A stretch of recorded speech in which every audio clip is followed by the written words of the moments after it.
बिस्मिल्लाहिर्रहमानिर्रहीम। अस्सलाम वालेकुम नादरीन, आप यूट्यूब चैनल देख रहे हैं। मैं इमरान खान हूँ। नादरीन, खबरें बहुत ज़्यादा हैं, 15 से 20 खबरें, और बहुत तेज़ी से मैं आपको सारी खबरें बताता हूँ। सबसे पहले तो ये है कि आज फिर मुलाकात की कोशिश करेंगे। सुहेल अफरीदी उनका नाम दिया गया पाकिस्तान तहरीक-ए-इंसाफ की जानिब से, और कुछ लोग उम्मीद कर रहे हैं कि आज मुलाकात हो जाएगी। देखिए, मुलाकात रोकने के लिए वजूहात जो एस्टेब्लिशमेंट के पास हैं वो तो एक ये है कि फौरी तौर पे कोई तहरीक इमरान खान साहब शुरू ना करवा दें, क्योंकि एक्सटेंशन का मामला फंसा हुआ है और एक आइनी तरमीम भी हो रही है। दूसरी वजह यह है कि पैगामात रोकने या इमरान खान साहब का सख्त बयानिया रोकना है। तो इन दोनों चीज़ों में तो वैसे ही हुकूमत या एस्टेब्लिशमेंट नाकाम हुई है। इमरान खान साहब का अब तक का सबसे सख्त ट्वीट उर्दू और अंग्रेज़ी दोनों ज़बानों में आ चुका है, और ये उनका बयानिया जो है वो एक दिन पहले आ गया।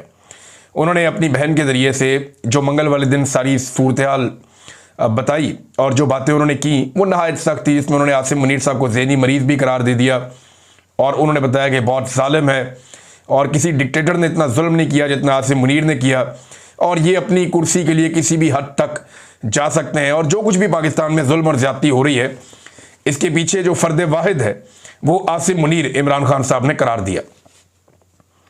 और दूसरा, जो सुहेल अफरीदी साहब को पैगाम पहुंचाना था वो पैगाम भी इमरान खान साहब ने पहुंचा दिया। वो सलमान अकरम राजा साहब के ज़रिए से पैगाम भी चला गया। तो एस्टेब्लिशमेंट को ऐसी कोई कामयाबी तो इसमें नहीं हुई। हाँ, लेकिन चंद चीज़ें ज़रूर हैं जो मैं आपके साथ शेयर कर देता हूँ कि ऐसा लगता है कि पाकिस्तान तहरीक-ए-इंसाफ या उनकी इत्तेहादी जमातें फौरी तौर पे कोई तहरीक नहीं चलाना चाहती। उन्हें बहुत बड़े बड़े बहरान नज़र आ रहे हैं, और उन्हें नज़र आ रहा है कि ये हुकूमत अपने बोझ से गिरती जा रही है। ये अवाम को या अवामी मसाइल को हल करने में मुकम्मल तौर पर नाकाम हो गई है। आलमी सतह पर इन्होंने बहुत बड़े बड़े चैलेंजेस ले लिए हैं, बड़े बड़े दावे कर दिए हैं और बड़े बड़े वादे कर दिए हैं। वो पूरे ना करने की सूरत में इनके ऊपर बहुत मुश्किल सूरत हाल पैदा होने वाली है। ऐसे में फौरी तौर पे कोई एहतजाज करके आप इन्हें मदद तो फराहम कर सकते हैं, लेकिन इनके लिए उतनी मुश्किल पैदा नहीं होगी। तो अभी एहतजाज का मोमेंटम बनाया जाएगा जो बड़ी तेज़ी से बन भी रहा है, और फजल रहमान साहब भी अब कुछ हद तक जुड़े हैं इस सारे मामले में। लेकिन आज का दिन इंपॉर्टेंट है, अदालत में भी, अडियाला में भी। तो पाकिस्तान तहरीक-ए-इंसाफ ने ये अपने जितने भी अरकान असम्बली हैं उन सबको कहा है, क्योंकि इमरान खान साहब ने हुक्म दिया है कि उनके केसेस के सिलसिले में सारे लोग, चाहे उनका ताल्लुक ILF से है, वकला तंजीम है पाकिस्तान तहरीक-ए-इंसाफ की, चाहे वो पार्टी के अहदेदारान हैं, चाहे वो पार्लियामेंटेरियंस हैं, MPs, MNAs, टिकट होल्डर, ये सारे जाएँ। इस सिलसिले में हमने देखा कि पंजाब में आलिया हमजा साहिबा ने बड़ा ज़बरदस्त काम किया। जब गंडापुर साहब खैबर पख्तूनख्वा से कुछ भी नहीं कर रहे थे और एक खामोशी छाई हुई थी, और गंडापुर साहब ने अपने साथ साथ सारे MPs भी तकरीबन ऐसा लगता है सुला दिए थे। वो जो कोशिश करने के लिए निकलता था उसको भी दीवार के साथ लगाया जाता था। तो वो उस वक्त भी आलिया हमजा साहिबा जोर लगा रही थी और वो कोशिश कर रही थी, और उन्होंने पंजाब को काफ़ी हद तक मुतहर्रिक किया है। बदतरीन फसादियत के बावजूद, बदतरीन हालात के बावजूद आलिया हमजा को दाद देनी पड़ेगी कि इतनी सख्त जेल उन्होंने काटी, इतनी तकालीफ उन्होंने बर्दाश्त की। 9 मई के अंदर उनको सज़ा सुना दी गई। अब वो सामने भी नहीं आ सकती, उनकी गिरफ्तारी का खतरा हर वक्त मौजूद रहता है। इसके बावजूद जिस तरीके से उन्होंने पंजाब की पार्टी को चलाया है, ये बड़ा कमाल है। इस वक्त वो बहुत दिक्कत का सामना कर रही हैं, बड़ी मुश्किलात का सामना कर रही हैं, लेकिन इसके बावजूद उन्होंने पंजाब के अंदर पाकिस्तान तहरीक-ए-इंसाफ को चार्ज किया आलिया हमजा साहिबा ने, और सलमान अकरम राजा साहब ने इमरान खान साहब का वफादार होने का हक अदा किया, और इमरान खान साहब को उन पर भरोसा है। जबकि कुछ लोग जो इमरान खान साहब का भरोसा जीतने के दावे करते रहे, उनके साथ जो कुछ हुआ हमने देखा। इमरान खान साहब ने खुद किसी को पार्टी से निकाल दिया, किसी को वजारत आला से निकाल दिया, तो वो लोग निशाने इबरत बन गए। लेकिन अगर अपनी पॉलिसीज ठीक रखें तो इमरान खान साहब और उनकी सियासत में बहुत बड़ी सियासत है, पूरे मुल्क के अंदर है, तो ये गुंजाइश रहेगी। फजल रहमान साहब के हवाले से नादरीन कुछ खबरें मेरे पास आपको मैं देता हूँ, लेकिन पहले जो आईनी तरमीम होती है ना, इसके ऊपर कई कई महीने तक काम होता है। ये ऐसा नहीं होता कि अचानक से आईनी तरमीम सामने आ जाए। सियासतदानों का काम करने का ये तरीका नहीं होता। सियासतदान जब काम करते हैं ना तो भी ठहराव के साथ चलते हैं। मीडिया को खबरें लीक होती हैं, मीडिया को बताया जाता है तरमीम के बारे में, चीज़ें पता चलती हैं। इसी तरह से सोशल मीडिया के ऊपर चीज़ें आती हैं, डिस्कस होती हैं, वकला के सामने चीज़ें जाती हैं, सिविल सोसाइटी के सामने चीज़ें जाती हैं, टेक्नोक्रेट्स के सामने चीज़ें जाती हैं। बड़ा बहस व मुबाहिसा होता है, कई महीनों तक ये चीज़ें चलती हैं। यूनिवर्सिटीज़ में, प्रोफेसर में ये बड़ी डिस्कशन होती है। आईनी तरमीम ऐसे हवा में नहीं हो जाती। तो जब बड़ी लंबी चौड़ी एक डिस्कशन होती है तो उसके नतीजे में एक आईनी तरमीम के खदोखाल सामने आते हैं और ये कई कई महीनों तक 8-8 9-9 महीनों तक ये मामला चलते हैं। जैसा कि 18वीं आईनी तरमीम एक बड़ी कंप्रीहेंसिव आईनी तरमीम थी, वो सियासतदानों ने मिलकर की थी, तो बड़ी लंबी उसके पीछे डिस्कशन और स्ट्रगल थी। ये जो तरमीम जिस तरीके से 26वीं आई है और जिस तरीके से 27वीं आ रही है, इसे पढ़ने से या देखने से अब तक जो चीजें सामने आई उससे ये लगता है कि ये एजेंसियों के काम करने का तरीका है, ये सियासतदानों के काम करने का तरीका नहीं है। एजेंसियों के काम करने का तरीका ये है कि 11th आवर में अचानक चीजें सामने लाई जाती हैं और सियासतदानों को हाँक के इकट्ठा किया जाता है कि ये काम कर दो, और ये हर दौर में एजेंसियां ये करती रही हैं। तो ये जो 27वीं आईनी तरमीम है जिसे हुकूमत अपने खाते में ले रही है पाकिस्तान की मिलिट्री एस्टेब्लिशमेंट के कहने के ऊपर, ये उन्हें पता भी नहीं है। इसका एक और गवाही आ गई है, यानी मुस्लिम लीग नून और वफाकी काबीना में 27वीं आईनी तरमीम पर कोई मुशावरत नहीं हुई। ये कौन कह रहा है? फेडरल मिनिस्टर है कैसर अहमद शेख साहब, पीएमएलएन से इनका ताल्लुक है, नवाज शरीफ के बहुत पुराने साथियों में से एक है। वो ये फरमा रहे कि हमारे बीच में तो इसकी डिस्कशन ही नहीं हुई, तो फिर ये आई कहां से? इसकी डिस्कशन कहीं और चल रही थी। मैं आपको कई मरतबा बता चुका हूं कि कई कानूनी दिमाग अस्करी दिमागों के साथ मिलकर एक मखसूस दफ्तर में लंबे अरसे तक इस तरमीम के ऊपर काम करते रहे। इसके ऊपर बार बार इजलास और मुशावरत होती रही और ऊपर रिपोर्टें भी भिजवाई जाती रही हैं, और जब ये फाइनल हो गया, इसका ड्राफ्ट, सारी चीजें मुकम्मल हो गई, तो फिर हुकूमत को बताया गया कि गेट रेडी, आपको 14 नवंबर तक ये पास करनी है। 14 नवंबर की तो एक डेडलाइन दी गई है, हो सकता है ये एक हफ्ता और आगे चली जाए, लेकिन कोशिश ये है कि 14 नवंबर तक पास करवाई जाए। तो ये सियासतदानों का तरीका नहीं है, ये एजेंसियों का तरीका है जिस तरीके से ये तरमीम लाई गई। अब जरा आप नंबर गेम्स पे नजर मारें तो आपको कुछ चीजें पता चल जाएंगी। हुकूमत को जो नंबर चाहिए कौमी असम्बली में इस तरमीम को पास करने के लिए, दो था एक शरीयत, वो 224 का नंबर है। 224 बंदे उनको कौमी असम्बली में चाहिए, लेकिन उनके पास इस वक्त पाकिस्तान तहरीक इंसाफ की मखसूस नशिस्तें मिलने के बाद 237 का नंबर है, यानी अभी भी उनके पास 13 बंदे ज्यादा हैं, 13 एमएनए ज्यादा हैं। बड़े आराम से वो ये तरमीम पास कर लेंगे। फिर सेनेट में जो उन्हें नंबर चाहिए वो 64 है, जबकि हुकूमत के पास इस वक्त जो नंबर मौजूद है वो 61 है। अब हुकूमत को 3 जेयूआई या एएनपी के सेनेटर्स की हमायत दरकार है, यानी एएनपी के एमएल वली खान साहब हैं वो सपोर्ट कर दें, को 2 बंदे फजलुर रहमान साहब की पार्टी से सपोर्ट कर दें। तो फजलुर रहमान साहब ने तो इस पर सख्त स्टेटमेंट दिया। उन्होंने कहा थोड़े दिन पहले डार साहब कह रहे थे कि हमें 26वीं हजम नहीं हो रही, हम 27वीं कहां से लेकर आएंगे। फिर अचानक से 27वीं सामने आ गई। फिर फजलुर रहमान साहब ने कहा जो कुछ चीजें सामने आई हैं वो चीजें तो आइन का बेड़ा गर्क कर देंगी, तो हम इसमें नहीं मानेंगे। फिर फजलुर रहमान साहब ने अपना एक पुराना स्टेटमेंट दोहराया जो उन्होंने 26वीं आईनी तरमीम के वक्त भी कहा था कि इस हुकूमत के पास मैंडेट जाली है, इसे किसी आईनी तरमीम का हक हासिल नहीं है। लेकिन उसके बाद फिर उन्होंने उसी हुकूमत को जिसका मैंडेट जाली था सपोर्ट करते हुए 26वीं आईनी तरमीम पास करवा दी थी। अब 27वीं आईनी तरमीम पे फजलुर रहमान साहब सेम वही अल्फाज बोल रहे हैं। देखते हैं कि इस मरतबा वो हुकूमत की मदद कैसे करते हैं और उसके लिए क्या बहाना तलाश करते हैं, क्योंकि हमेशा फजलुर रहमान साहब ने सहूलतकारी की है और वो सहूलतकारी करते चले आए हैं हमेशा। कभी भी उन्होंने हुकूमत को या एस्टेब्लिशमेंट को मायूस नहीं किया, ये उनका एक पुराना तरीक़ाकार है। अच्छा, एक और चीज़ मैं आपको बताता हूँ, जितनी भी पाकिस्तान में आईनी तरामीम हुई है अभी या कानून साजियाँ हुई हैं या जितने भी इकदाम उठाए गए हैं हुकूमती सतह पे, खारजा पॉलिसी में ले लें, दाखिला पॉलिसी में ले लें, इन तमाम चीज़ों का जो महवर है ना, जो उसका जो सेंटर ऑफ ग्रेविटी है जिसके गिर्द ये सारी चीज़ें घूम रही हैं, वो इमरान खान है। गौर कर लें आप, यानी जिस लेवल पे ये वादे और दावे करके आ गए अमेरिका के साथ और अपने मगरबी आकाओं के साथ, उनके पीछे जो खौफ है वो इमरान खान है कि भाई पाकिस्तान में इमरान खान ऐसी तैसी फेर देगा अगर हमें ये बैरूनी सपोर्ट ना मिली। तो इस बैरूनी सपोर्ट को लेने के बाद मिलिट्री एस्टेब्लिशमेंट अपने अंदर ये खबर फैलाती है कि अमेरिका का भी ये हुक्म है और हमें ये करना पड़ेगा वरना हमारी तबाही हो जाएगी। लिहाजा वो सबको मनामनू लेते हैं और फिर वही कार्रवाई डालते हैं जो उनके दिल में होती है। लिहाजा जो कुछ भी आप देख रहे हैं इसमें इमरान खान साहब का खौफ है कि जनाब इमरान खान साहब से इनको खौफ है और उस खौफ की वजह से ये सारे इकदाम उठाने पर मजबूर हैं। हर दरवाजे पर ये सजदा रेज होने पर मजबूर हो चुके हैं। हर जगह पे जाके झूठ बोलते हैं, कभी कानून साजियां करते हैं, कभी आईनी तरमीम करते हैं, लेकिन जो भी करते हैं इमरान खान के खौफ से करते हैं। इनको अल्लाह का खौफ होना चाहिए, अल्लाह से डरे और वो चीज करें। देखिए, जो पीएमएलएन और पीपल्स पार्टी भी कर रहे हैं ना मिलकर, एक बात आप ध्यान में रखिएगा कि ये अपने पांव काट रहे हैं, अपने पांव पे कुल्हाड़ा मार रहे हैं। ये जिस शाख पे बैठे हुए हैं उस शाख को काट रहे हैं।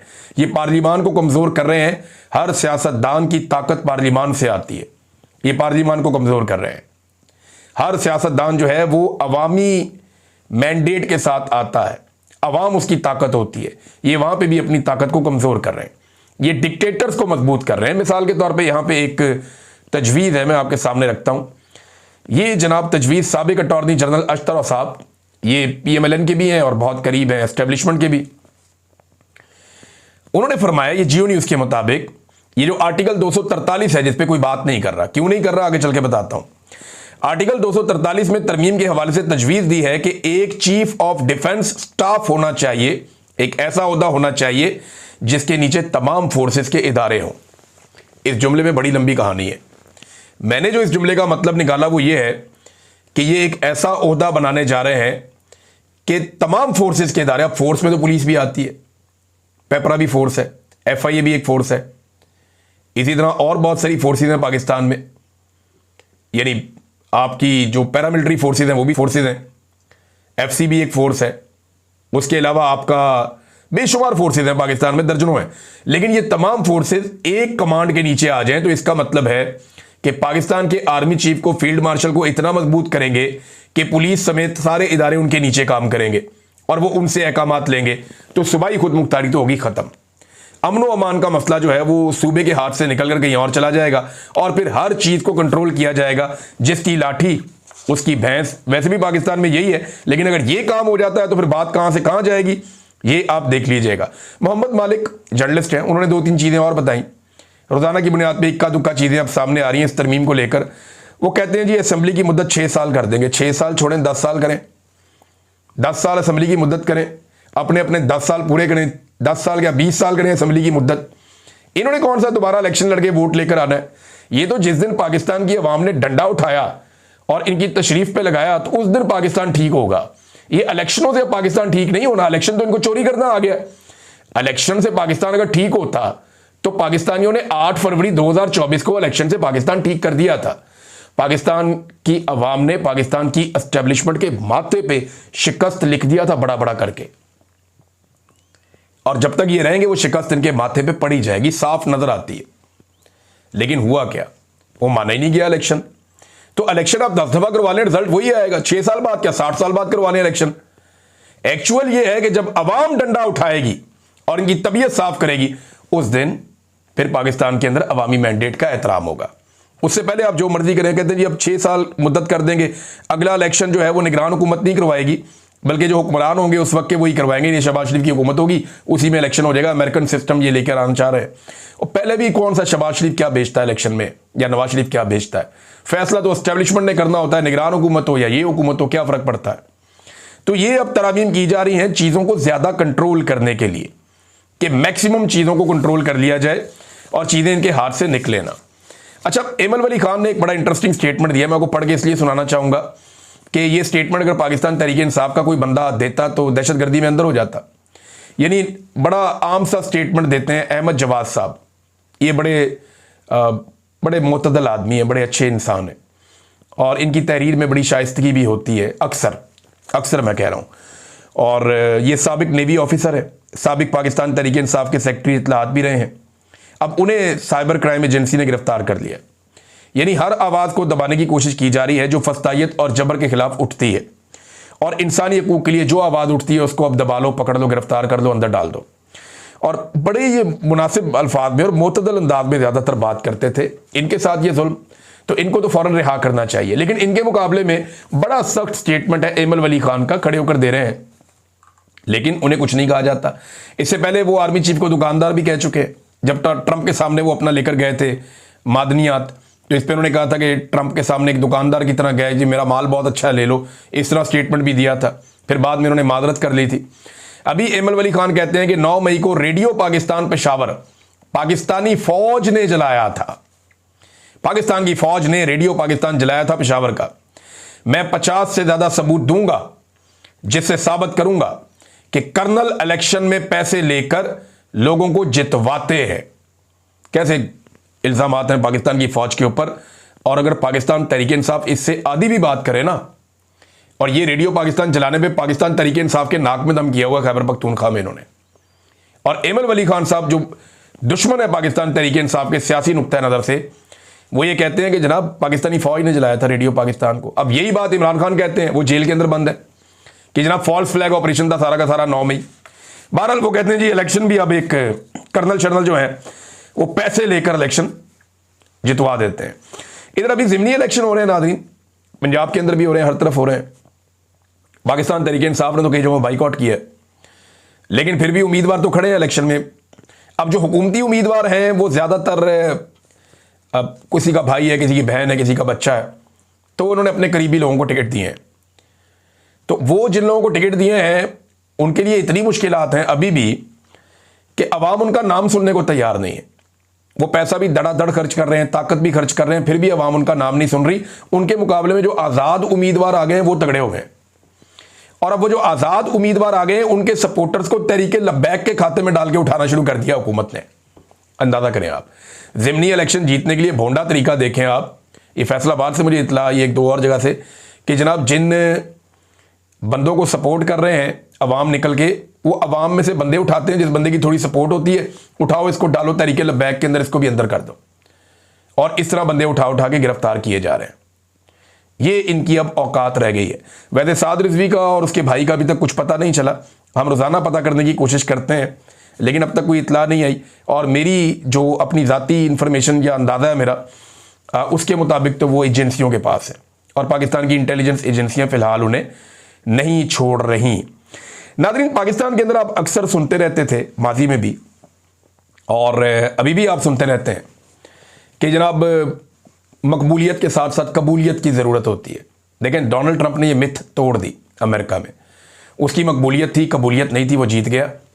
फिर डोनाल्ड ट्रंप के पास ताकत आई, बेशुमार ताकत आई, और अब न्यूयॉर्क के मेयर का इलेक्शन हो रहा था, वहाँ पे ममदानी के पास जो है वो कबूलियत नहीं थी, मकबूलियत थी, लेकिन वो फिर भी इलेक्शन जीत गया। डोनाल्ड ट्रंप कुछ नहीं कर सका, या पूरा निज़ाम कुछ नहीं कर सका। वजह क्या है? देखें, वजह यह है कि वहाँ पे डेमोक्रेसी है, जमहूरियत है, और मैंडेट का एहतराम किया जाता है। आम आदमी के वोट का एहतराम किया जाता है। वोट की पर्ची को लोगों का हतमी फैसला समझा जाता है, आपको पसंद आए या ना आए। अब जब इसने 1 साल पहले अपनी कैंपेन शुरू की थी ना ममदानी ने, तो ये सड़कों पे लोगों को आवाज़ें देता था, और लोग इसकी बात नहीं सुनते थे शुरू में। फिर आहिस्ता आहिस्ता आहिस्ता इसने 1 साल, अगर आप इसका देखें ना, इसके ऊपर डॉक्यूमेंट्रीज हैं, आप अगर इसका 1 साल देखें कैंपेन का, तो आपको नजर आएगा कि एक आदमी ने कितनी मेहनत की। और पाकिस्तान में बहुत सारे ऐसे बेशर्म लोग ममदानी को मुबारकबादें दे रहे हैं, और पाकिस्तान के अंदर जनाब पिंगे चढ़ा रहे हैं कि हम भी नौजवानों को ये करेंगे तो नौजवानों को वो करेंगे, पाकिस्तान में नौजवान मुतनफ़र हो गए हो। भाई, पाकिस्तान की तारीख में कभी पाकिस्तानी नौजवान इतना सियासत में इन्वॉल्व नहीं था जितना अब इन्वॉल्व है।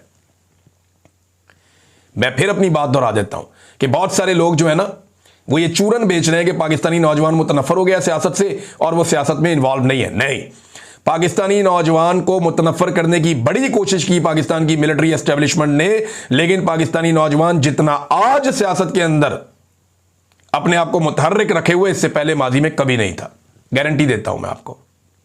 हाँ, वो मुतनफ़र ज़रूर है, रवायती सियासी ख़ानदानों की सियासत से मुतनफ़र है, वो एस्टेब्लिशमेंट की बार बार सियासत में शरारत करने से मुतनफ़र है, एस्टेब्लिशमेंट की घटिया सियासत से मुतनफ़र है, जबरी गुमशुदगियों से मुतनफ़र है, मैंडेट की चोरी से मुतनफ़र है, मीडिया की 2 नंबरी और फ्रॉड से मुतनफ़र है।